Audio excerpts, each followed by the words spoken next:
a neighborhood organization battling a proposal to turn an old abandoned school into a multi-family housing development. But this may prove to be an uphill fight for residents who called Elliott Davis to spotlight their fight. New at 9. One of the challenges for neighborhoods throughout the city, especially in North St. Louis, is what to do with old abandoned school buildings. Former schools like Cook School in West St. Louis were shut down as enrollment faded away, and it stayed idle for the past 20 years. Now a proposal to turn this old building into a multi-family housing development. But that's not sitting well with a group of neighbors who say the area already has too many apartment buildings. I talked with a member of that group about their plans for the fight. What action are you guys taking now? What are you doing now? So in regards to the Cook School development, the West End neighbors who are concerned about it have taken the steps of seeking counsel to understand what the next actions are that are possible to be taken. I've been tracking her group's struggles, and I first met with a large group of them weeks ago to listen to their complaints about this deal. The fact that it's more apartments. I don't think we need any more apartments in our neighborhood. We need home ownership. We just have a lot of issues around here with apartments, like with service calls and just things of shootings. We've had petition signatures that went as evidence to the Board of Adjustment in opposition to it. Far more than individuals showed up in support of it during that hearing.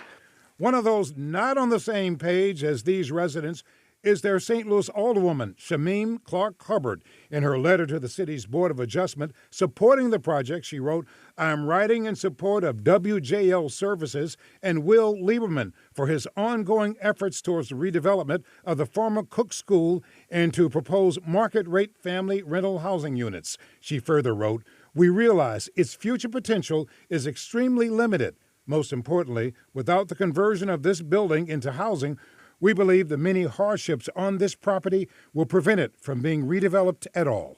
Do you think you're getting support from your alderwoman? I don't think we're getting support from our alderwoman. No, not at all. I've been trying to reach Alderwoman Hubbard for some time to talk on camera. So I came here to St. Louis City Hall to the Board of Aldermen to try to reach Alderwoman Hubbard. No luck. I also tried emailing her and calling her. Finally, she got back to me on Monday, but not to do an on-camera interview. In her email, she told me, "I am not available for an interview anytime soon and would never want to hold up your story. I completely understand your position to go ahead and run your story without me." Meanwhile, residents told me today they plan to carry on the fight. When we met with the Board of Apportionment and Zoning, it is in fact not what the community wants. And so really rallying the community to voice how they feel and really how it's going to impact the West End. And you can bet I'll keep you up on this deal that the Alderwoman likes, but some residents can't stand. After all, you paid for it.